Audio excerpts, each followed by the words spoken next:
আগুন জিনিসটা এমনই যার কথা ভাবলেই শুধুমাত্র মনে আসে একটাই কথা, যার নাম হলো ধ্বংস, ধ্বংস আর ধ্বংস। কিন্তু এখন যদি আমি আপনাদের বলি যে আগুন মানে শুধুমাত্র ধ্বংস নয়, আগুন মানে হলো সৃষ্টি, মিষ্টির সৃষ্টি।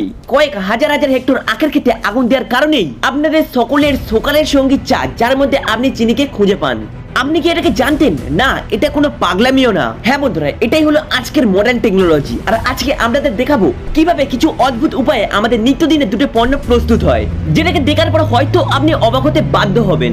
আর সেই কারণে ভিডিওটাকে স্কিপ না করে শেষ পর্যন্ত দেখতে থাকো।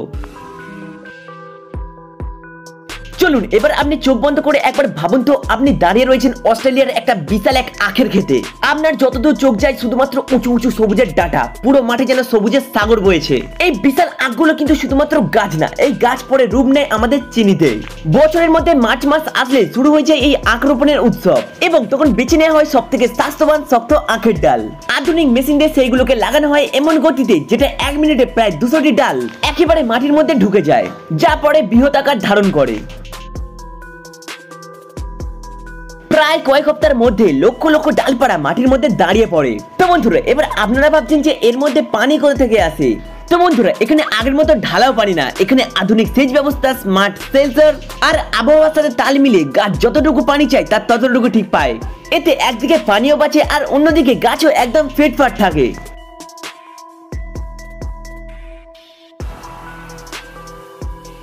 কয়েক মাস পর যখন গাছগুলো বড় বড় হয়ে যায়, তখন শুরু হয় একটা অদ্ভুত কিন্তু দরকারি কাজ, যা হলো আখের ক্ষেতে আগুন লাগালো। হ্যাঁ বন্ধুরা, এটা শুনলে অবাক লাগলেও এটা হলো আসলে আখ কাটার আগের প্রস্তুতি। শুকনো পাতা, আগাছা আর গাছের পোকামাকড়কে দূর করতে আগুনকে লাগানো হয়। এই আগুন লাগানোর পরে আখ কাটা একদম সহজ হয়ে যায় আর রসও খুব ভালো বের হয়। আর তার থেকেও বড় কথা হলো মেশিনগুলো এর মধ্যে ফেঁসে যায় না। প্রতি বছরে প্রায় হাজার হাজার হেক্টর আখের ক্ষেতে আগুন জ্বালিয়ে দেওয়া হয় শুধুমাত্র একটা প্রক্রিয়ার অংশ হিসাবে।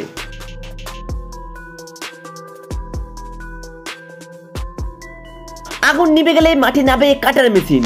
এই যন্ত্রগুলোকে এমনভাবে ডিজাইন করানো হয়েছে যে প্রতি ঘন্টায় প্রায় 100 টনেরও বেশি আখ কাটতে পারে। আর শুধুমাত্র আখ কাটা নয়, তার সঙ্গে সঙ্গে নোংরা পাতা ঝেড়ে ফেলে আলাদা অংশ করে ফেলে, এবং তার সাথে আখগুলোকে পরিষ্কার জায়গায় রেখে নোংরাগুলোকে বাইরে ফেলে দেয়। আর তারপরে আখগুলোকে ট্রাকে তুলে দেয়। তারপরে সেন্সর দেখে নেয় যে কখন কাটা সবচেয়ে ভালো হবে। এমনকি কোথায় কতটুকু আখ রয়েছে সেটাও একদম নিখুঁতভাবে হিসাব করে কাটা হয়।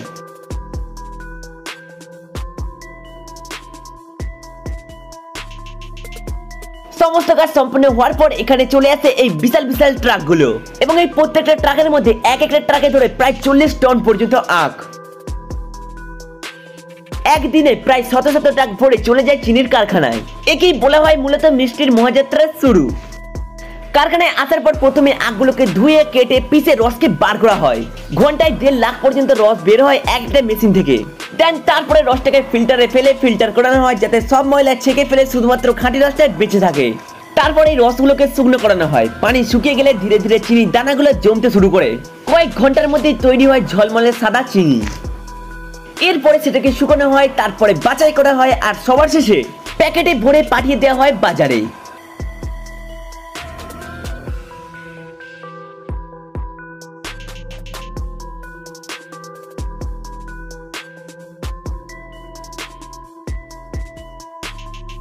চিনির প্রায় প্রতিটা দানা কিন্তু অনেকটা ধাপ পেরিয়ে আসে। গাছ, তারপরে আগুন, তারপরে কাটা, পিষে রস বের করা, গরম হয়ে তৈরি হওয়া, সব মিলিয়ে বলা যায় যে একদম অলৌকিক। আরে এত কিছু পরে সেটা শোভা পায় আপনার এবং আমাদের রান্নাঘরে। এবার তাহলে আসা যাক আপনাদের সঙ্গে তুলের গল্পে, যেটা গরমে অথবা শীতে আপনার শরীরে সব থেকে কাছের জিনিস। আমাদের জামা কাপড় বানানো শুরু হয় এক টুকরো ছোট বীজ থেকে, আর সেই বীজকে লাগানোর আগে মাটিকে বানানো হয় একদম ঝুরঝুরে, পুষ্টিকর আর নরম। তারপরে আধুনিক যন্ত্রপাতির মাধ্যমে একসঙ্গে 12 সারি বীজ রোপণ করা হয়। একদিনেই 50 একরের মতো জমি ঢেকে ফেলার মেশিনও চলে এসেছে। প্রতিটা বীজ ঠিক কতটুকু দূরত্বে বসবে, কত গভীরে যাবে, কোন দিকে ফেস করবে, সবকিছু হিসাব করে রোপণকে করা হয়। তারপর শুরু হয় যত্ন আর পানি দেওয়া। অনেক জায়গায় এখনো হাতে পাম্প করে খাল থেকে পানি এনে এবং গাছের গোড়ায় দেওয়া হয়। এই প্রক্রিয়া একটু ধীর হলেও মাটির গভীরে পানি ঢোকে, গাছ একদম ঠান্ডা থাকে, আর তুলোর মানে হয় একদম দারুণ।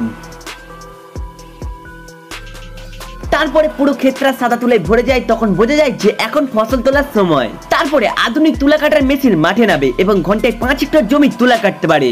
এবং শুধুমাত্র কাটা নয়, তার সঙ্গে সঙ্গে সেগুলোকে বিশাল বিশাল গোল গোল বলও বানিয়ে ফেলে, যার মধ্যে এক একটার ওজন প্রায় 2000 কেজিরও বেশি।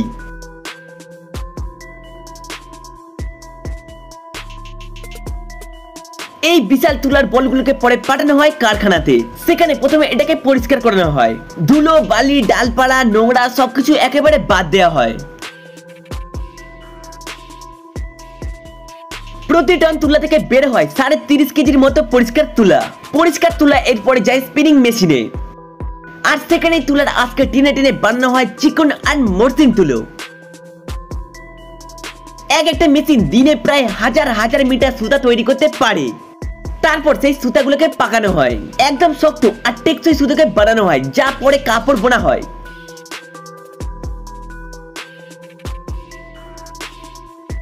আপনার জামা অথবা প্যান্টের রং যাই হোক না কেন, এই সাদা তুলা স্পিনিং থেকে শুরু হয় সবকিছু। আর এই কারখানায় তৈরি হওয়ার এই তুলা যাত্রা শেষে তৈরি হওয়া কোমল একটি কাপড় সোজা চলে যায় আপনার প্রিয় জায়গাতে, যার নাম হলো আলমারি। তো বন্ধুরা, যেটা আপনারা আজকে শুনলেন সেটা শুধুমাত্র তথ্যই না, এটা আমাদের নিত্যদিনের ব্যবহার করা দুটো সাধারণ জিনিসের অসাধারণ যাত্রার গল্প। মাটির নিচ থেকে কারখানার ভেতর, সেখান থেকে আমাদের হাত পর্যন্ত।